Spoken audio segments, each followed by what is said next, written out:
Hello everyone, welcome back to my channel. आज हम पढ़ेंगे registration of motor vehicle under motor vehicle amendment act 2019 जो कि दिए गए हैं सेक्शन नंबर 39 से लेके 65 तक। पार्ट 1 में हमने डिस्कस करे थे सेक्शन नंबर 39 से लेके 48 तक के सेक्शन। ठीक है, तो आज की वीडियो में हम पार्ट 2 में डिस्कस करेंगे सेक्शन नंबर 49 से लेके 53 तक के सेक्शंस कवर करेंगे आज हम इस वीडियो में। ठीक है, मैं आपको बहुत ही इजी नोट्स प्रोवाइड करूँगी। ठीक है, इजी एक्सप्लेन करूँगी। अगर आपको मेरे नोट्स चाहिए होंगे तो आप मुझे टेलीग्राम पे डीएम कर सकते हैं। WhatsApp number also given in my description. Video start करने से पहले अगर अभी तक आपने मेरे चैनल को सब्सक्राइब नहीं किया है, पहले जाके चैनल को सब्सक्राइब भी कर दीजिएगा। ठीक है, अगर आपको किसी भी सब्जेक्ट्स के नोट्स चाहिए तो आप मुझे टेलीग्राम पे भी डीएम कर सकते हैं। WhatsApp number also given in my description. And आप मुझे कमेंट सेक्शन में भी बता सकते हैं कि मैं नेक्स्ट टॉपिक कौन सा कवर करूँ। ठीक है, तो let's start without any wasting time. Section number 49 जो किसकी बात कर रहा है, चेंज ऑफ रेजिडेंस और प्लेस ऑफ बिजनेस। ठीक है, सेक्शन नंबर 49 क्या बता रहा है कि अगर व्हीकल ओनर अपना एड्रेस या फिर बिजनेस प्लेस चेंज करता है तो उसे रजिस्ट्रेशन अथॉरिटी को क्या करना होगा, इन्फॉर्म करना कंपलसरी है। ठीक है, जैसे कि लिखा है सेक्शन 49 में चेंज ऑफ रेजिडेंस और प्लेस ऑफ बिजनेस। ठीक है, अब पढ़ते हैं इसमें सब सेक्शन 1 क्या कह रहा है इसका। If the owner of a motor vehicle change his residence or a place of business from the address recorded in the certificate of registration, he shall within the 30 days from the change intimate the new address to the registering authority in the prescribed form along with the prescribed documents. If the new address in the another state, the intimation may be given to the registering authority in that state. ठीक है, इसमें आप पहले सुनिए क्या कह रहे हैं। सब सेक्शन 1 में क्या कह रहे हैं कि अगर व्हीकल ओनर है जो अपना रेजिडेंस या फिर प्लेस ऑफ बिजनेस चेंज करता है तो उसे 30 दिन के अंदर कितने दिन के अंदर 30 दिन के अंदर इन्फॉर्म करना होगा। किसको, रजिस्टरिंग अथॉरिटी को इन्फॉर्म करना होगा कि उसने अपना रेजिडेंस या फिर प्लेस ऑफ बिजनेस चेंज कर लिया है। ठीक है, प्रिस्क्राइब फॉर्म में बताना होगा और जो भी रिक्वायर्ड डॉक्यूमेंट चाहिए होंगे वो भी साथ में देने होंगे। ठीक है, अगर न्यू एड्रेस किसी दूसरे स्टेट में है, ठीक है, कहाँ पे है न्यू एड्रेस, कहाँ पे, अनदर स्टेट में है, तो वहाँ की किसी भी रजिस्टरिंग अथॉरिटी को इन्फॉर्म करना होगा। ठीक है, may be intimation may be given to any registering authority in that state. ठीक है, उस स्टेट की रजिस्टरिंग अथॉरिटी को इन्फॉर्म करना होगा अगर दूसरी स्टेट में हमारा एड्रेस है। ठीक है, नेक्स्ट क्या कह रहे थे इसमें, the owner shall also forward the certificate of registration so that the new address में बी एंटर इन इट। ठीक है, ओनर को अपनी आरसी मतलब कि सर्टिफिकेट ऑफ रजिस्ट्रेशन, जब भी मैं आरसी बोलूँगी उसका क्या मतलब मानना आप, सर्टिफिकेट ऑफ रजिस्ट्रेशन। ठीक है, तो ओनर को अपनी आरसी भी सबमिट करनी होगी ताकि जो न्यू एड्रेस है उसमें अपडेट किया जा सके। ठीक है, न्यू एड्रेस जो भी आपने चेंज किया है उसमें आरसी में हम चेंज कर सकें। ठीक है, अपडेट कर सकें। सिर्फ इतना कह रहे हैं इसमें सब सेक्शन 1 में। ठीक है, अब क्या कह रहे हैं सेक्शन नंबर 49 1A में क्या कह रहे हैं ऊपर, after the 2019 amendment the owner can also inform the registering authority online electronically along with the required electronic document in the manner prescribe by the central government. इसमें क्या कह रहे हैं कि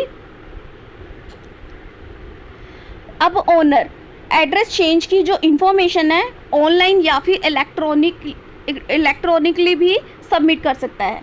ठीक है, जो आपने एड्रेस चेंज करा है उसके जो इन्फॉर्मेशन है कैसे भी कैसे दे सकता है, ऑनलाइन भी दे सकता है, इलेक्ट्रॉनिकली, ठीक है, दे सकता है।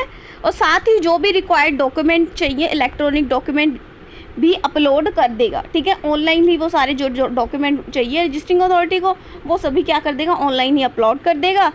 ठीक है, नेक्स्ट क्या कह रहे हैं सबसेक्शन 2 में, if the owner does not report the change of address on the time the registering authority may impose a late fee up to the 500 if the owner does not pay the legal action under section 177 में be taken. ठीक है, इसमें क्या कह रहे हैं कि अगर ओनर टाइम पर एड्रेस चेंज नहीं करता, ठीक है, अगर ओनर टाइम पर एड्रेस चेंज एड्रेस चेंज उसने कर लिया बट टाइम पर रजिस्टरिंग अथॉरिटी को इन्फॉर्म ही नहीं करा, रिपोर्ट नहीं किया, तो रजिस्टरिंग अथॉरिटी उस पर कितना फ़ाइन लगा सकती है? 500 रुपीज़ फ़ाइन लगा सकती है। ठीक है, और इसमें साथ ही क्या कह रहे हैं कि अगर ये अमाउंट पे नहीं करता ओनर, तो उसे सेक्शन 177 के अंडर उसके अगेंस्ट क्या लिया जाएगा? लीगल एक्शन लिया जाएगा। ठीक है, नेक्स्ट क्या कह रहे हैं? If the owner pay the prescribe late fee, no separate penalty under section 177 will be imposed. क्या कह रहे हैं कि लेकिन अगर ओनर प्रिस्क्राइब लेट फीस पे कर देता है, ठीक है, जो भी लेट फीस है, मतलब कि उसने इन्फॉर्म नहीं किया था या फिर लेट इन्फॉर्म किया, तो जो भी पेनल्टी थी उसने पे कर दी है, ठीक है, लेट फीस पे कर दी है, तो उस पर क्या नहीं लगेगा? सेक्शन 177 वाली क्या सेपरेट जो पेनल्टी है वो नहीं लगेगी उस पर। ठीक है, अगर उसने पे कर दी है। नेक्स्ट क्या कह रहे हैं? The state government may fix the different late fees depending on the how long the owner delay in reporting the new address. इसमें क्या कह रहे हैं कि स्टेट गवर्नमेंट डिले की ड्यूरेशन के अकॉर्डिंग अलग अलग लेट फीस प्रिस्क्राइब कर सकता है। ठीक है, कि कितना डिले किस पर्सन ने किया उसके अकॉर्डिंग वो उसका उतना फीस लगा सकता है कि इतना पैसे पे करने होंगे उसको। ठीक है, ये लिखा है जैसे कि state government may fix the different late fees, ठीक है, how long the owner delay in reporting the new address. Next क्या है? सबसेक्शन 5। ये क्या कह रहा है? After the verification the registering authority update the new address in the RC. That means verification के बाद जो रजिस्टरिंग अथॉरिटी होगी आरसी में न्यू एड्रेस क्या कर देगी? अपडेट कर देगी। ठीक है, जो भी न्यू एड्रेस होगा वो आरसी में अब वो वाला एंटर कर देगी। ठीक है, 6 में क्या कह रहे हैं? If another registering authority update the address it must be inform the original registering authority to keep it record updated. ठीक है, क्या कह रहे हैं कि अगर एड्रेस किसी और दूसरी रजिस्टरिंग अथॉरिटी ने अपडेट किया है, मतलब कि जो ओरिजिनल रजिस्टरिंग अथॉरिटी थी उसने नहीं किया, किसी और रजिस्टरिंग अथॉरिटी ने अपडेट कर दिया वो एड्रेस जो चेंज किया। ठीक है, तो क्या करना होगा? तो वो ओरिजिनल रजिस्टरिंग अथॉरिटी को इन्फॉर्म करना होगा कि उसने वो एड्रेस अपडेट किया है। ठीक है, किसी और ने अपडेट किया है तो किसको बताना होगा? ओरिजिनल वाली को बताना होगा, रजिस्टरिंग अथॉरिटी को, कि उसने क्या कर दिया? अपडेट कर दिया वो वाला एड्रेस जो भी है। ठीक है, सबसेक्शन 7 में क्या कह रहे हैं? Nothing in subsection 1 applies where the change of address is due to the temporary absence not intended to exceed the 6 month. इसमें क्या कह रहे हैं कि यहाँ पे 2 एक्सेप्शंस दी गई हैं। ठीक है, जहाँ पर सबसेक्शन 1 अप्लाई नहीं होगा। सबसेक्शन 1 में क्या कह रहे थे कि वो अपना जो एड्रेस चेंज किया वो रजिस्टरिंग अथॉरिटी को इन्फॉर्म करना होगा। सबसेक्शन 1 में हमने यही पढ़ा ना, बट यहाँ पे क्या कह रहे हैं कि इन 2 कंडीशन में वो चीज़ अप्लाई नहीं होगी। फर्स्ट कंडीशन में क्या बता रहे हैं कि अगर एड्रेस चेंज सिर्फ टेम्परेरी होता है और 6 मंथ से कम के लिए है। ठीक है, टेम्परेरी अगर आप चेंज कर रहे हो एड्रेस या फिर 6 मंथ से कम के लिए कर रहे हो, 6 महीने से, तो फिर ये सबसेक्शन 1 अप्लाई नहीं होगा। फर्स्ट कंडीशन ये होगी। अब सेकंड कंडीशन क्या है? The motor vehicle is neither used or nor removed from the address recording in the certificate of registration. क्या कह रहे हैं कि अगर व्हीकल ना यूज़ हुआ है और ना ही ओरिजिनल एड्रेस हटाया गया है, ठीक है, इन दोनों में सिचुएशन में सेक्शन जो 40 सबसेक्शन 1 है, 49 सबसेक्शन 1 है, वो अप्लाई नहीं होगा। ठीक है, फर्स्ट वाली कौन सी है कि अगर टेम्परेरी चेंज कर रहे हो एड्रेस 6 महीने से कम के लिए, और दूसरी कंडीशन क्या थी? अगर व्हीकल ना ही यूज़ हुआ है, ठीक है, किसी दूसरी उस एड्रेस पे, और ना ही ओरिजिनल एड्रेस से हटाया गया है। ठीक है, ना ही रिमूव किया गया है ओरिजिनल एड्रेस से। ठीक है, इन 2 कंडीशंस में सबसेक्शन 1 अप्लाई नहीं होगा। अब आइए सेक्शन नंबर 50। ये किसकी बात कर रहा है? Transfer of ownership. Transfer of ownership की बात कर रहा है, मतलब कि जब कोई पर्सन किसी व्हीकल को एक पर्सन से दूसरे पर्सन को बेचता है या फिर ट्रांसफ़र करता है, तो उसकी जो इन्फॉर्मेशन है रजिस्टरिंग अथॉरिटी को देना कंपलसरी है। ये बता रहे सेक्शन 50 में। सेक्शन 49 में क्या पढ़ा हमने कि अगर वो पर्सन अपना एड्रेस वगैरह चेंज कर रहा है तो वो तब वो इन्फॉर्मेशन देगा रजिस्टरिंग अथॉरिटी को। अब सेक्शन 50 में इस क्या बता रहे हैं कि अगर कोई पर्सन अपना व्हीकल बेच रहा है या फिर किसी और को ट्रांसफ़र कर रहा है तब वो इन्फॉर्मेशन देगा रजिस्टरिंग अथॉरिटी को। ठीक है, तो चलिए अब इसमें क्या कह रहे हैं। Section 50 subsection 1 clause A, duties of the transferor मतलब कि सेलर। फर्स्ट क्या है, the vehicle registered within the same state, if the vehicle is transferred within the same state the seller must inform the registering authority within the 40 days and also send a copy of the report to the buyer. That means सबसे पहले क्या बता रहे हैं, seller की duty देखते हैं। ठीक है, इसमें सबसे पहले क्या बता रहे हैं, duties of the seller, that mean transferor. जहाँ पे ट्रांसफ़र बोलूँगी तो मतलब कि सेलर है, सेलर बोलूँगी तो ट्रांसफ़र, इन दोनों का मतलब सेम ही है। ठीक है, इसमें सबसे पहले क्या बता रहे हैं, ड्यूटीज़ बता रहे हैं किसकी, ट्रांसफ़रर की। क्या बता रहे हैं इसमें, अगर व्हीकल सेम स्टेट के अंदर ही ट्रांसफ़र हो रहा है, ठीक है, अगर सेम स्टेट के अंदर किसी और पर्सन को ट्रांसफ़र किया है तो सेलर को 14 दिन के अंदर, कितने दिन के अंदर, विद इन 14 days के अंदर रजिस्टरिंग अथॉरिटी को प्रिस्क्राइब फॉर्म में इंफॉर्मेशन देनी होगी। ठीक है, इंफॉर्मेशन देनी होगी रजिस्टरिंग अथॉरिटी को प्रिस्क्राइब फॉर्म में। और क्या करना होगा, इस रिपोर्ट की जो कॉपी है बायर को भी देनी होगी। Send a copy of report of to the buyer. एक तो रजिस्टरिंग अथॉरिटी को इन्फॉर्म करना होगा और दूसरा जो कॉपी होगी किसको देनी होगी, बायर को देनी होगी। ठीक है, और कितने दिन के अंदर करना है, 14 दिन के अंदर इन्फॉर्म करना है। ठीक है, अब आइए sub section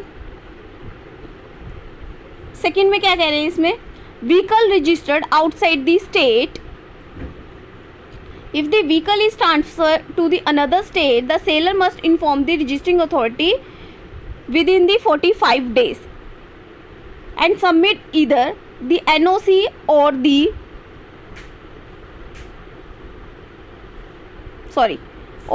proof that then application for NOC has been made।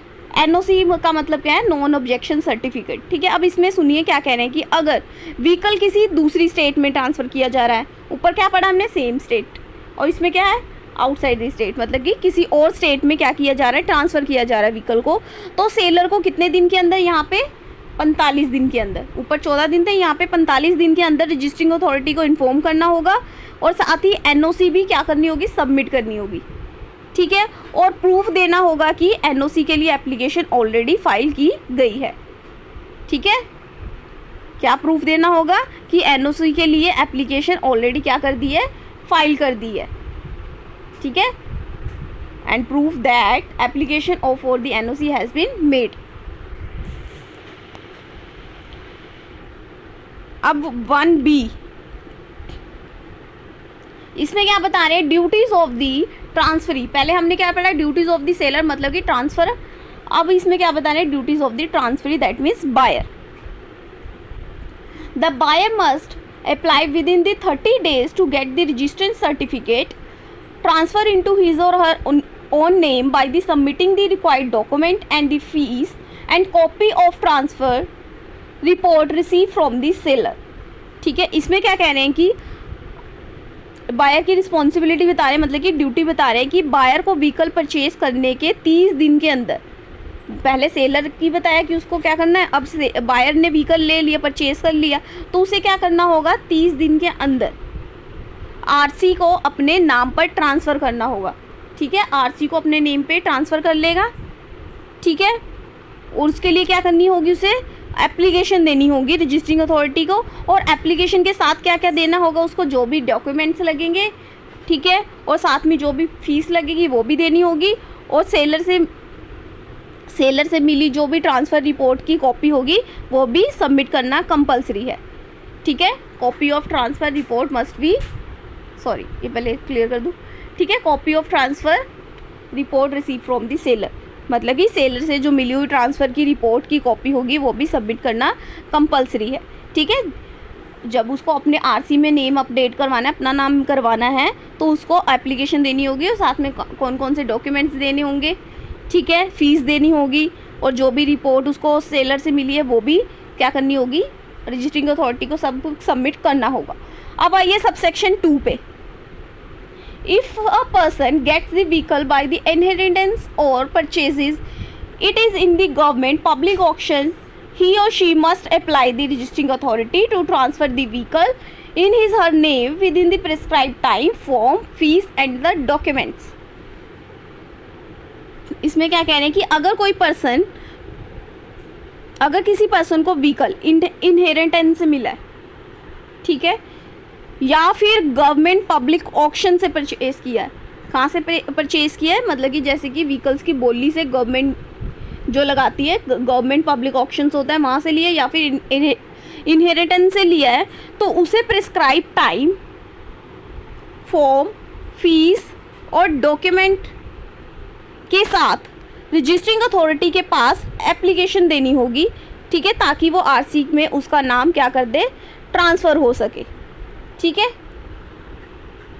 Next subsection 3 में क्या कह रहे हैं, if there is a delay in reporting for applying for the transfer of the ownership, the registering authority may ask the person to pay a prescribed amount. If it is not paid, the legal action under section 177 can be taken.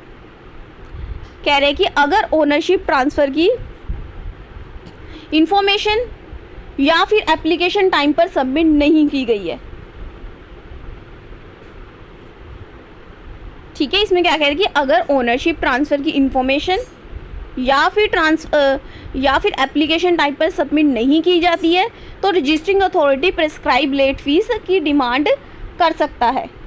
ठीक है. अगर ये amount पे नहीं कर रहे हो तुम, जो भी फीस इम्पोज करिए, तो उसके अगेंस्ट सेक्शन 177 में क्या कर लेंगे, लीगल एक्शन ले लेंगे. ठीक है. ऊपर क्या कह रहे हैं, if the prescribe amount is paid for the delay, no separate penalty under section 177 will be impose. ठीक है. इसमें कह रहे हैं कि अगर अमाउंट पे कर दी है तो उस पर कोई भी सेक्शन 177 वाली लीगल एक्शन नहीं लिया जाएगा. ठीक है. अब सब सेक्शन 5 क्या कह रहा है, the state government may fix the different late fees depending on how long the delay was reporting or applying for the transfer of the ownership. मतलब कि स्टेट गवर्नमेंट डिले के पीरियड के हिसाब से अलग अलग लेट फीस प्रिस्क्राइब कर सकती है. स्टेट गवर्नमेंट फिक्स करेगी कितनी लेट फीस लगानी है. ठीक है. ये किस पे डिपेंड करता है कि आपने कितने टाइम डिले किया. ठीक है.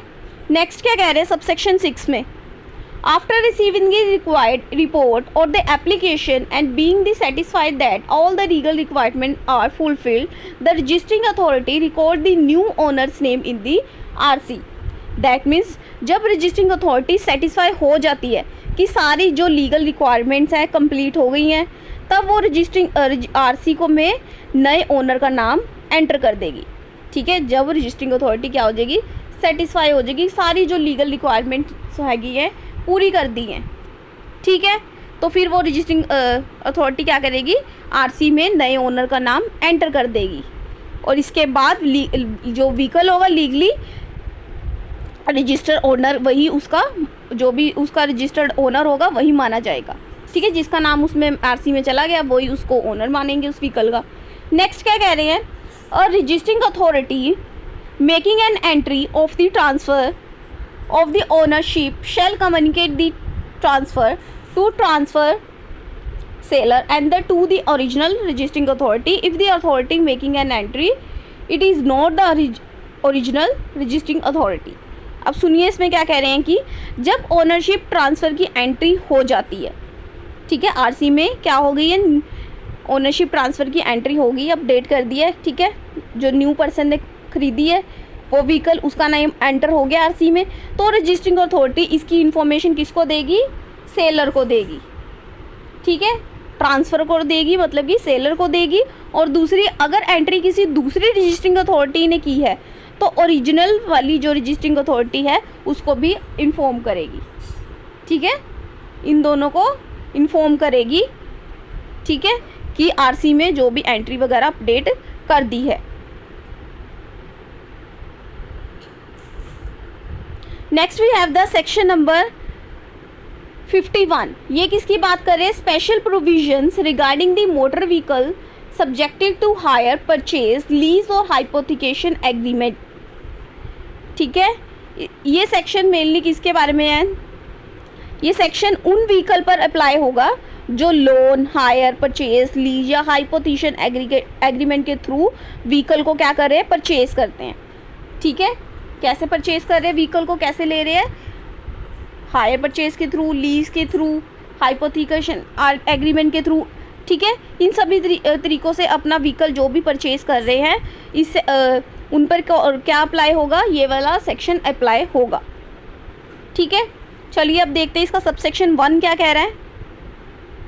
If the vehicle is purchase through a loan, hire purchase, lease or the hypothecation agreement is made, the registering authority shall make an entry in the RC regarding the existence of that agreement. कह रहे हैं कि अगर vehicle loan, hire purchase, lease या फिर hypothecation agreement के अंदर किसी पर्सन ने ख़रीदा है तो रजिस्टरिंग अथॉरिटी रजिस्ट्रेशन सर्टिफिकेट यानी कि आरसी में फाइनेंसर का इंटरेस्ट रिकॉर्ड करेगी। ठीक है, रजिस्टरिंग अथॉरिटी क्या करेगी, अगर किसी ने पर्सन ने ऐसे व्हीकल ख़रीदा है, रजिस्टरिंग अथॉरिटी आरसी में फाइनेंसर का इंटरेस्ट रिकॉर्ड करेगी आरसी में regarding the existence of the agreement shall make an entry in the certificate of the RC। ठीक है, अब सबसेक्शन 2, इसका मतलब कि इससे ये या ऑफिशियली प्रूव होता है कि व्हीकल फाइनेंसर पर ही है, मतलब कि फाइनेंस पे ही, मतलब कि जो आपने व्हीकल ख़रीदा है वो फाइनेंस पे लिया। ठीक है, अभी पूरी आपने उसकी पेमेंट नहीं करी है, एक तरह से आप इस वाले एग्रीमेंट्स के अंदर हो, बाउंड हो। ठीक है, वो अभी आपके नेम पे एंटर नहीं हो सकता वो व्हीकल। ठीक है, ये जब तक आप अपने नाम पे नहीं करा रहे थे तो ये व्हीकल किसके नाम पे होगा, व्हीकल फाइनेंस पे ही माना जाएगा। ठीक है, फाइनेंस पे है वही रिकॉर्ड में मेंशन किया जाएगा। ठीक है, सबसेक्शन 2 में क्या कह रहे हैं, if the vehicle is a transfer and the new owner finance it through a loan, hire, purchase agreement, the registering authority enters the finance interest in the RC। If a different registering authority make an entry, it must inform the original registering authority। Subsection 2 में क्या कह रहे हैं, अगर financed vehicle किसी नए owner को transfer होता है, जो भी फाइनेंस्ड व्हीकल है किसी एक पर्सन ने खरीदा, ठीक है, फिर वो उसने लोन परचेज पे ख़रीदा था 1 पर्सन ने, ठीक है, फिर आगे फिर उसने फाइनेंस पे किसी नए ओनर को ट्रांसफ़र कर दिया। ठीक है, और नए ओनर पे भी फाइनेंस के थ्रू व्हीकल परचेज़ करता है, मतलब कि जो सेकंड वाला होगा उसने भी फाइनेंस के थ्रू व्हीकल परचेज़ किया है, तो रजिस्टरिंग अथॉरिटी आरसी में नए फाइनेंसर का इंटरेस्ट भी रिकॉर्ड कर देगी। Registering authority enter the financer interest in the RC. ठीक है, फर्स्ट वाले का तो होएगा, जो सेकंड पर्सन ने इससे ख़रीदा है फाइनेंस पे ही, दोनों का ही अब क्या हो जाएगा, आरसी में फाइनेंस के नाम, फाइनेंस के इंटरेस्ट से रिकॉर्ड होगा वहाँ पे। ठीक है, फाइनेंस का इंटरेस्ट दोनों का रिकॉर्ड हो जाएगा।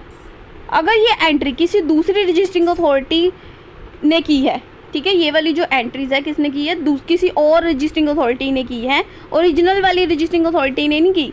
ठीक है, तो क्या करना होगा, ओरिजिनल रजिस्टरिंग अथॉरिटी को इन्फॉर्मेशन देनी होगी इसके बारे में। ठीक है, सबसेक्शन 3 में क्या कह रहे हैं, व्हेन द लोन और the finance agreement is fully completed, the owner can apply to remove the finance endorsement from the RC after the verification, registering authority cancel the entry। If cancellation is done by the different registering authority, it must be informed the registering authority as well। ठीक है, इसमें क्या कह रहे हैं कि जब owner पूरा लोन रीपे कर देता है, ठीक है, जिसने क्या ली थी, फाइनेंस पे व्हीकल ख़रीदी थी, बट उसने क्या कर दिया, बाद में सारा लोन वगैरह पूरा पे कर दिया।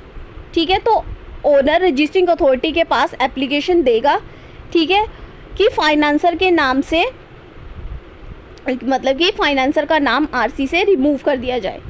ठीक है, उसने सभी पेमेंट कर दी है जो भी लोन पे ख़रीदी थी, तो वो रजिस्टरिंग अथॉरिटी को एप्लीकेशन देगा कि फाइनेंसर का नाम आरसी से क्या कर दे, रिमूव कर दे, और वेरिफिकेशन के बाद रजिस्टरिंग अथॉरिटी हाइपोथिकेशन की एंट्री भी कैंसिल कर देगी। ठीक है, और अगर कैंसिलेशन किसी दूसरी रजिस्टरिंग अथॉरिटी ने की है तो ओरिजिनल रजिस्टरिंग अथॉरिटी को क्या कर देगी, इन्फॉर्म कर देगी।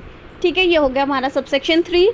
4 में क्या कह रहे हैं, if the vehicle is under the loan, hire purchase, lease or the hypothecation agreement, the owner can not obtain the duplicate RC, get a new registration number or renew the RC without the written consent of the financer whose name is recorded in the registration certificate। इसमें क्या कह रहे हैं कि जब तक vehicle loan पर है, ठीक है, मतलब कि इन चीज़ों के पर आपने व्हीकल खरीदा है, मतलब कि एक तरह से जब तक आपका व्हीकल क्या है, लोन पर है, तब तक ओनर फाइनेंसर की रिटर्न कंसेंट के बिना, ठीक है, फाइनेंसर की रिटर्न कंसेंट के बिना डुप्लीकेट आरसी नहीं ले सकता, ठीक है, न्यू रजिस्ट्रेशन नंबर भी नहीं ले सकता और आरसी को रिन्यू भी नहीं करवा सकता। ठीक है, ये तीनों काम नहीं कर सकता without the return consent of the financer, बिना रिटर्न कंसेंट के फाइनेंसर के ये काम नहीं कर सकता, ठीक है, जिसका नेम रिकॉर्ड किया गया है आरसी में।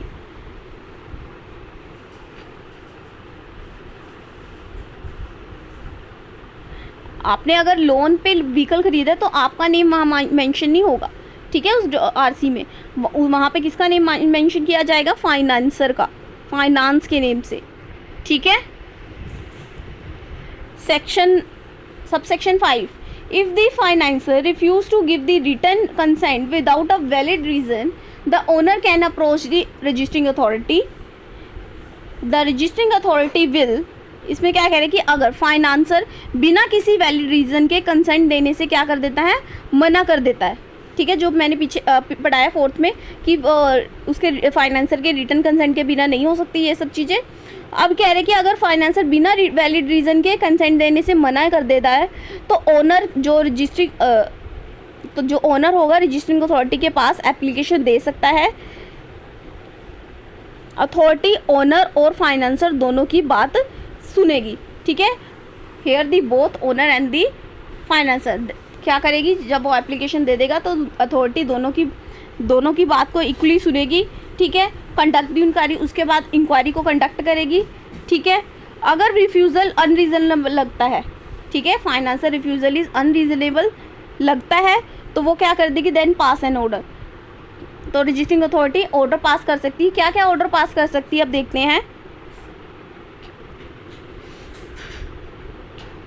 तो डुप्लीकेट आरसी इशू कर सकती है, ये भी ऑर्डर में कह सकती है।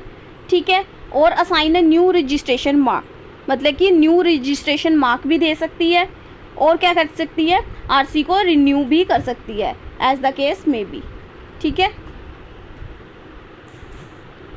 सबसेक्शन 6 क्या कह रहा है, the registered owner shall before applying to the appropriate authority for, आप सिंपल सुनिए पहले इसमें क्या कह रहे हैं।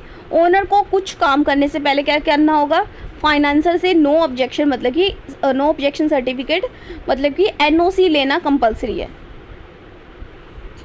ठीक है, कौन कौन से काम करने से पहले जो ओनर को फाइनेंसर से एनओसी लेना कंपलसरी है, और वो देखते हैं।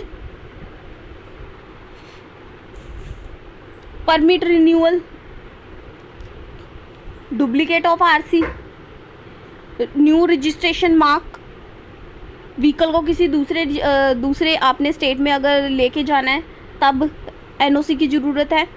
ठीक है, अगर व्हीकल की क्लास चेंज करनी है, ठीक है, कन्वर्ट करना है कि अपने व्हीकल को किसी और व्हीकल में कन्वर्ट करना है। ठीक है, और अगर एनओसी आपको लेनी है सेक्शन 48 के अंदर।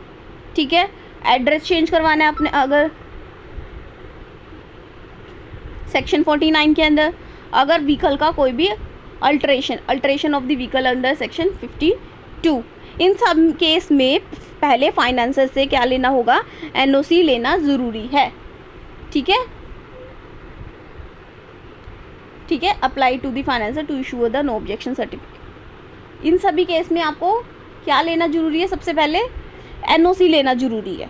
ठीक है, एक्सप्लेनेशन इसमें अब क्या कह रही है, appropriate authority means the authority competent under the act. Appropriate authority किसको कह रहे हैं यहाँ पे ये ऊपर यूज़ हुआ है ना अप्रोप्रिएट अथॉरिटी, तो इसकी एक्सप्लेनेशन बता रहे हैं। अप्रोप्रिएट अथॉरिटी उसको कह रहे हैं जो भी कॉम्पिटेंट अथॉरिटी होगी इस एक्ट के अंदर, ठीक है, जो परमिट या फिर deal with the registration related to this matter, ठीक है, जो भी अथॉरिटी होगी जो भी इनसे डील करिए इस एक्ट के अंदर।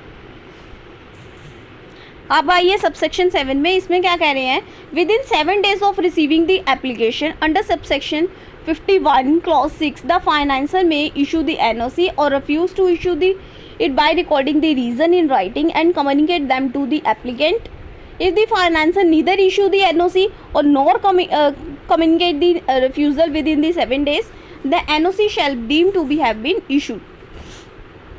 इसमें कह रहे हैं कि अगर एप्लीकेशन रिसीव होने के 7 दिन के अंदर फाइनेंसर या तो NOC इशू करेगा, ठीक है, 7 days के अंदर या तो NOC इशू करेगा या फिर क्या करेगा, रिटर्न रीज़न के साथ रिफ्यूज़ करेगा कि वो रिफ्यूज़ क्यों कर रहा है, अपना रिटर्न में रीज़न लिख के देगा, ठीक है। अगर 7 दिन के अंदर तक कोई भी रिप्लाई नहीं देता, ठीक है, and communicate them to applicant, ठीक है, अगर कम्युनिकेट भी नहीं करता, ये सब चीज़ें नहीं करता, इशू भी नहीं करता, राइटिंग में रीज़न भी नहीं देता और ना ही कम्युनिकेट करता है, ठीक है, तो लो मान लेता है कि NOC deem to be issued हो गई है, कि एनओसी क्या कर दी गई है, इशू कर दी गई है 7 दिन के अंदर। अगर ये नहीं करेगा तो क्या मान लेंगे, NOC shall deem to have been issued, ठीक है।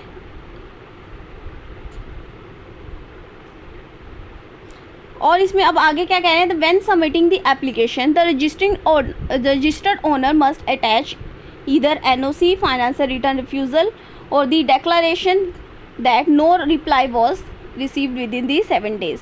इसमें क्या कह रहे हैं कि एप्लीकेशन के साथ ओनर को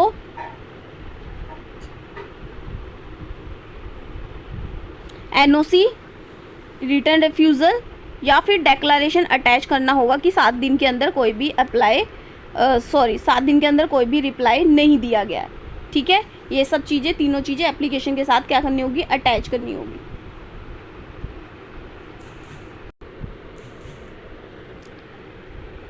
If the financer refuse to issue the NOC, the authority will first hear the owner and then decide the matter. In all other cases, if the legal requirements are fulfilled, the authority may proceed with the application, ठीक है। इसमें क्या कह रहे हैं कि अगर financer no objection certificate देने से मना कर देता है तो मैटर वहीं ख़त्म नहीं होगा, ठीक है। रजिस्टरिंग अथॉरिटी क्या करेगी, सबसे पहले व्हीकल ओनर को हेयरिंग के अपॉर्चुनिटी देगी, ठीक है, दोनों पार्टीज़ को सुनेगी, ठीक है, उसके बाद दोनों साइड को देखकर क्या देगी, फाइनल डिसीजन देगी, ठीक है, दोनों पार्टीज़ को सुनने के बाद फाइनल डिसीजन देगी। लेकिन अगर ओनर ने एनओसी या डीम्ड एनओसी सबमिट कर दी है और एक्ट की सारी जो भी लीगल रिक्वायरमेंट्स हैं वो पूरी कर दी हैं, तो अथॉरिटी एप्लीकेशन को प्रोसेस कर सकती है, ठीक है। ये बता रहे हैं सबसेक्शन 9 में।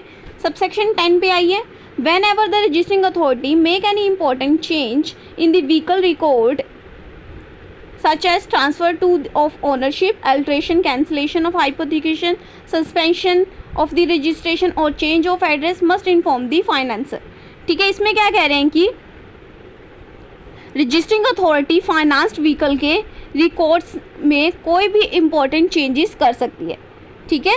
रजिस्टरिंग अथॉरिटी क्या कर सकती है, फाइनेंस व्हीकल के रिकॉर्ड में कोई भी चेंजेस कर सकती है, तो उसकी इन्फॉर्मेशन किसको देनी होगी, फाइनेंसर को देना कंपलसरी होगी पर, ठीक है। इन्फॉर्मेशन किसको देनी जरूरी होगी, मस्ट इन्फॉर्म दी फाइनेंसर, ठीक है। जैसे कि कौन कौन सी चेंजेस वगैरह अगर करती है कि जैसे कि ओनरशिप ट्रांसफ़र का चेंजेस हो गया, व्हीकल अल्ट्रेशन का हो गया, कैंसिलेशन ऑफ हाइपोथेशन का हो गया, सस्पेंशन ऑफ रजिस्ट्रेशन हो गया, चेंज ऑफ एड्रेस हो गया, ठीक है। अगर ये सब चेंजेस करती है तो ये सभी चीज़ की अपडेट किसको देगी, इन्फॉर्म किसको करेगी, फाइनेंसर को इन्फॉर्म करेगी, must inform the financer. Next क्या कह रहे हैं, whenever the registering authority issues important document or make the important changes in relating to financed vehicle, it must inform the financer, ठीक है, इसमें कह रहे हैं कि जब भी रजिस्टरिंग अथॉरिटी फाइनेंस्ड व्हीकल से रिलेटेड कोई इंपॉर्टेंट डॉक्यूमेंट इशू करती है, ठीक है, ऊपर क्या पड़ा, चेंजेस वाला पड़ा। अब इसमें क्या कह रहे हैं, अगर कोई भी डॉक्यूमेंट इशू कर रही है आरसी से, finance registering authority financed vehicle से रिलेटेड अगर कोई भी डॉक्यूमेंट इशू करती है या कोई इंपॉर्टेंट एक्शन लेती है, ठीक है, डॉक्यूमेंट इशू कर रही है या फिर कोई इंपॉर्टेंट क्या ले रही है, एक्शन लेती है, तो ये इम्पोर्टेंट तो ये जो इन्फॉर्मेशन होगी फाइनेंसर को देना ज़रूरी माना जाएगा।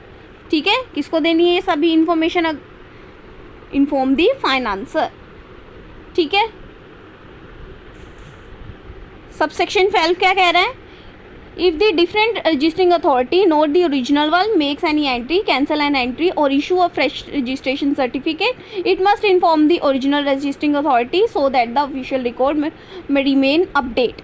ठीक है, इसमें क्या कह रहे हैं कि अगर कोई दूसरी रजिस्टरिंग अथॉरिटी ओरिजिनल अथॉरिटी के अलावा कोई एंट्री करती है या फिर कोई एंट्री कैंसिल करती है या फ्रेश आरसी को इशू करती है, तो उसे क्या ओरिजिनल रजिस्टरिंग अथॉरिटी को भी इन्फॉर्म करना होगा। ठीक है, अगर कोई डिफरेंट रजिस्टरिंग अथॉरिटी ये सब कर रही है तो फिर ये सब चेंजेस के बारे में किसको इन्फॉर्मेशन देनी होगी, ओरिजिनल रजिस्टरिंग अथॉरिटी को बताना होगा। ठीक है, इससे गवर्नमेंट के जो भी ऑफिशियल रिकॉर्ड्स हर जगह पे करेक्ट और अपडेट रहते हैं। ठीक है, नेक्स्ट है हमारे पास सेक्शन नंबर 52। सेक्शन नंबर 52 किसकी बात कर रहे हैं, alteration in the motor vehicle. Subsection 1 क्या कह रहा है, a vehicle owner can not modify the vehicle so that the it no longer match the details in the RC. ठीक है, क्या कह रहे हैं कि व्हीकल ओनर अपने व्हीकल में कोई ऐसा अल्ट्रेशन नहीं कर सकता जिससे व्हीकल की जो डिटेल्स है आरसी से मैच ना करे। ठीक है, फर्स्ट प्रोवाइजो क्या कह रहा है कि मतलब कि फर्स्ट सबसेक्शन 1 में आपको मतलब कि कोई भी ऐसे चेंजेस नहीं करेगा, अल्ट्रेशन नहीं करेगा जो कि आरसी में दी गई इन्फॉर्मेशन के ऑपोजिट हो जाए। ठीक है, ये बोल रहे हैं। फर्स्ट प्रोवाइजो में क्या कह रहे हैं कि however the owner may convert the vehicle to another fuel or energy sources such as CNG, LPG, electronic battery etc. using an approval conversion kit। ठीक है, इसमें क्या कह रहे हैं कि अगर ओनर अप्रूव्ड कन्वर्जन किट का यूज़ करके व्हीकल को CNG, LPG, इलेक्ट्रॉनिक बैटरी या फिर किसी अप्रूव्ड अल्टरनेटिव फ्यूल में कन्वर्ट कर सकता है। ठीक है, ये कर सकता है। ठीक है, owner approved conversion kit use करके कर सकता है ये सब। ठीक है, सेकंड प्रोवाइजो क्या कह रहा है, the central government lay down the standard for such modification and the approved retrofit does not cancel the manufacture warranty. ठीक है, सेंट्रल गवर्नमेंट इन कन्वर्जन के स्टैंडर्ड के स्टैंडर्ड्स मतलब कि कंडीशंस प्रिस्क्राइब करेगी। ठीक है, और अप्रूव्ड रेट्रोफिट करने से मैन्युफैक्चर की वारंटी कैंसिल नहीं होगी। ठीक है, थर्ड प्रोवाइजो क्या कह रहा है, द सेंट्रल गवर्नमेंट में also permit the special alteration for the specific purpose. Central government जो होगी स्पेशल पर्पस के लिए कुछ अल्ट्रेशन भी परमिट कर सकती है। ठीक है, सेंट्रल गवर्नमेंट स्पेशल पर्पस के लिए कुछ और अल्ट्रेशन भी परमिट कर सकती है। थर्ड प्रोवाइजो में ये कह रहे हैं। सेक्शन 52 1A में क्या कह रहे हैं कि if the central government direct the manufacture to install और अपग्रेड एनी सेफ्टी इक्विपमेंट और other specified equipment in the manufacture must comply with those directions. ठीक है, इसमें कह रहे हैं अगर सेंट्रल गवर्नमेंट मैन्युफैक्चर को किसी सेफ्टी इक्विपमेंट या फिर स्पेसिफाइड इक्विपमेंट को इंस्टॉल या फिर अपग्रेड करने का डायरेक्शन देती है सेंट्रल गवर्नमेंट, तो मैन्युफैक्चरर के लिए उस डायरेक्शन को फॉलो करना क्या होगा, कंपलसरी माना जाएगा। ठीक है, जैसे कि लिखा है the manufacture must comply with the those direction. ठीक है, जोन सी सेंट्रल गवर्नमेंट ने डायरेक्शन दी हैं किसको दी है, मैन्युफैक्चर से रिलेटेड मैन्युफैक्चर। ठीक है, मैन्युफैक्चर को जो भी सेंट्रल गवर्नमेंट ने डायरेक्शंस बनाई हैं, ठीक है, उन डायरेक्शंस को क्या करना होगा, कंप्लाई करना होगा। ठीक है, अब नेक्स्ट क्या कह रहे हैं, a person may convert a vehicle into an adapted vehicle but the alteration must receive the approval of the registering authority and proviso follow the condition prescribe by the central government. ठीक है, इसमें क्या कह रहे हैं कि vehicle को adaptive vehicle में कन्वर्ट किया जा सकता है। ठीक है, जैसे स्पेसिफिकली एबल पर्सन के यूज़ के लिए, मतलब ठीक है, एबल पर्सन के लिए फॉर एग्जांपल यहाँ लिखा हुआ है for use by person with disabilities. ठीक है, एक जैसे कि व्हीकल एक, उसको आप दूसरे व्हीकल में कन्वर्ट करवा रहे हो जो कि डिसेबल पर्सन के लिए यूज़ कर सकें। ठीक है, तो वो कन्वर्जन किया जा सकता है। ठीक है, लेकिन इसके लिए रजिस्टरिंग अथॉरिटी की अप्रूवल और सेंट्रल गवर्नमेंट की प्रिस्क्राइब कंडीशन को फॉलो करना ज़रूरी होगा। ठीक है, ये बता रहे हैं। नेक्स्ट थर्ड में क्या कह रहे हैं, if a vehicle has been lawfully altered the owner must inform the registering authority within the prescribe time and submit the RC after verification the authority update the new particular in the RC. ठीक है, इसमें क्या कह रहे हैं, subsection 3 में कह रहे हैं अगर व्हीकल में लीगली अल्ट्रेशन की गई हैं तो ओनर प्रिस्क्राइब टाइम के अंदर रजिस्टरिंग अथॉरिटी को इन्फॉर्म करेगा और आरसी को क्या करेगा, सबमिट करेगा। ठीक है, वेरिफिकेशन के बाद अथॉरिटी आरसी में नए पर्टिकुलर्स क्या कर देगी, अपडेट कर देगी। ठीक है, नेक्स्ट क्या कह रहे हैं, if the alteration change the details record in the RC such as engine fuel type, the registering authority will upgrade the RC and the official record accordingly। ठीक है, इसमें क्या फोर्थ में क्या कह रहे हैं, अगर अल्ट्रेशन की वजह से इंजन नंबर, फ्यूल टाइप या आरसी की किसी डिटेल में चेंज आता है तो रजिस्टरिंग अथॉरिटी ऑफिशियल रिकॉर्ड में भी क्या करेगी, अपडेट करेगी, चेंजेस करेगी। ठीक है, आरसी में भी चेंज होंगे। अगर आप कोई व्हीकल में चेंज करा रहे हो तो आरसी में भी साथ साथ चेंज होंगे अगर आरसी की डिटेल से मैच नहीं हो रहे हैं वो। ठीक है, सबसेक्शन 5 क्या कह रहा है, if the engine is change or modify only to use an approved alternative fuel or energy source such as CNG, LPG and electronic and all the central government condition are fulfil the alteration permit the under this act. ठीक है, subsection 5 क्या कह रहा है कि अगर engine को सिर्फ अप्रूव्ड अल्ट्रेशन फ्यूल या एनर्जी सोर्सेज जैसे सीएनजी, एलपीजी या फिर इलेक्ट्रिक सिस्टम के लिए मॉडिफाइड किया गया है, ठीक है, और सेंट्रल गवर्नमेंट की सारी कंडीशन फॉलो कर ली गई हैं, तो ऐसी अल्ट्रेशन लॉफुली क्या परमिट होगी। ठीक है, इसे क्या माना जाएगा, लॉफुली परमिट माना जाएगा। ठीक है, सबसेक्शन 5 हो गया हमारा। अब आइए सेक्शन नंबर 53, ये किसकी बात कर रहे हैं, सस्पेंशन ऑफ रजिस्ट्रेशन। ठीक है, ये भी सेक्शन इंपॉर्टेंट है। If a vehicle is unsafe or violates the act rules the authority may suspend the registration certificate, that means RC, until defects are removed. If the vehicle are used as a transport vehicle without a valid permit, the RC may suspend for up to 4 months. Before suspension, the owner must given a chance to explain. अगर कोई motor vehicle unsafe condition में है, ठीक है, या motor vehicle act या rules की violation कर रहा है, पहला क्या, अगर वो किसी अनसेफ कंडीशन में है, ठीक है, और दूसरा अगर कोई एक्ट वायलेट कर रहा है एक्ट्स की कंडीशन प्रोविजंस को, रूल्स को, तो रजिस्टरिंग अथॉरिटी उस व्हीकल का रजिस्टरिंग जो आरसी होगी उसको क्या कर देगी, सस्पेंड कर देगी, suspend the it's registration certificate. ठीक है, अथॉरिटी क्या कर देगी, आरसी को सस्पेंड कर देगी। ठीक है, ये सस्पेंशन तब तक रहेगी जब तक व्हीकल के डिफेक्ट्स या फिर वायलेशन को आप रिमूव नहीं कर देते। ठीक है,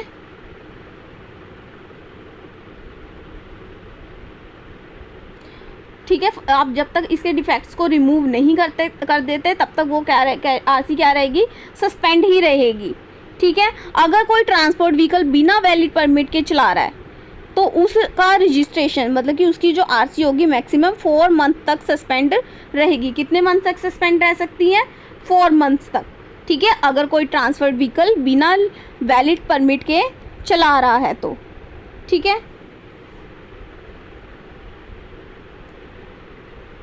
और बिफोर सस्पेंशन मतलब कि इसमें क्या है कि सस्पेंशन करने से पहले ओनर को चांस दिया जाएगा कि वो अपना पॉइंट रख सके।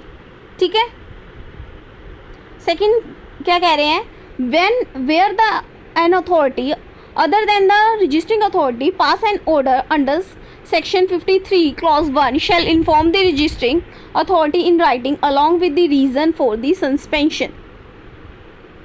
Subsection 2 क्या कह रहा है इसका, अगर सस्पेंशन का ऑर्डर किसी और प्रिस्क्राइब अथॉरिटी ने पास किया है, रजिस्टरिंग अथॉरिटी ने पास नहीं किया है जो ओरिजिनल वाली है, तो अथॉरिटी को सस्पेंशन के रीज़न के साथ रजिस्टरिंग अथॉरिटी को रिटर्न इन्फॉर्मेशन देनी होगी। ठीक है, क्या कह रहे हैं कि अगर सस्पेंशन का ऑर्डर किसी और प्रिस्क्राइब अथॉरिटी ने पास किया, ठीक है, किसी और प्रिस्क्राइब अथॉरिटी ने पास किया है तो रजिस्टरिंग अथॉरिटी ने नहीं किया है, तो वो अथॉरिटी तो उस अथॉरिटी को सस्पेंशन का रीज़न के साथ रजिस्टरिंग अथॉरिटी को रिटर्न इन्फॉर्मेशन देनी होगी। ये सबसेक्शन 2 कह रहा है। सबसेक्शन 3 क्या कह रहा है, If the registration remains suspended for continued period of for 1 month or more, the registering authority, it is not the original registering authority, shall inform the original registering authority about the suspension. अगर registration 1 month या उससे ज़्यादा time तक suspend रहती है, ठीक है, registration 1 month या फिर उससे ज़्यादा टाइम तक क्या रहती है, सस्पेंड रहती है, और सस्पेंशन वाली अथॉरिटी ओरिजिनल रजिस्टरिंग अथॉरिटी नहीं है, तो उसे ओरिजिनल रजिस्टरिंग अथॉरिटी को सस्पेंशन की इंफॉर्मेशन भी देनी होगी। ठीक है, ये बता रहे हैं सबसेक्शन 3 में। 4 में क्या कह रहे हैं, the owner of the motor vehicle shall on demand surrender the certificate of registration to the registering authority or other prescribe authority as suspend the registration. जब अथॉरिटी डिमांड करे तो व्हीकल ओनर को आरसी उस authority के पास surrender करनी होगी। ठीक है, जिसने रजिस्ट्रेशन क्या करी है, सस्पेंड करी है, ठीक है, उसको सरेंडर कर देनी है अपनी आरसी। ठीक है, the certificate of registration surrender under section 53 clause 4 shall be return to the owner only after the suspension order has been cancel and note before. Surrender registration certificate मतलब कि सरेंडर आरसी होगी, owner को तभी वापस दी जाएगी जब suspension order क्या हो जाएगा, कैंसिल हो जाएगा। ठीक है, उससे पहले नहीं करी जाएगी। ठीक है, यानी कि जब सस्पेंशन ख़त्म होने से पहले आरसी रिटर्न नहीं की जा सकती। जब सस्पेंशन ख़त्म हो सस्पेंशन ऑर्डर कैंसिल हो जाएगा तभी उसको आरसी रिटर्न करेंगे ओनर को। ठीक है, उससे पहले नहीं करेंगे, ये बोला। बाकी के जो सेक्शंस रह गए हैं वो हम नेक्स्ट वीडियो में डिस्कस करेंगे पार्ट 3 में। ठीक है, मैं आपको प्लेलिस्ट का लिंक डिस्क्रिप्शन में दे दूंगी जहां पर आपको इजीली मेरी सभी वीडियोस मोटर व्हीकल एक्ट से रिलेटेड मिल जाएंगी। ठीक है, अगर आपको मेरे नोट्स अच्छे लगे हो, वे ऑफ टीचिंग अच्छा लगा हो, please do like, comment, share and subscribe my channel for the easy notes. अगर आपको नोट्स चाहिए मोटर व्हीकल एक्ट के या फिर किसी और सब्जेक्ट्स के भी आपको नोट्स चाहिए तो आप मुझे टेलीग्राम पे DM कर सकते हैं। WhatsApp number also given in my description. And आप मुझे कमेंट सेक्शन में बताइए कि मैं नेक्स्ट टॉपिक कौन सा कवर करूँ। Thank you for watching.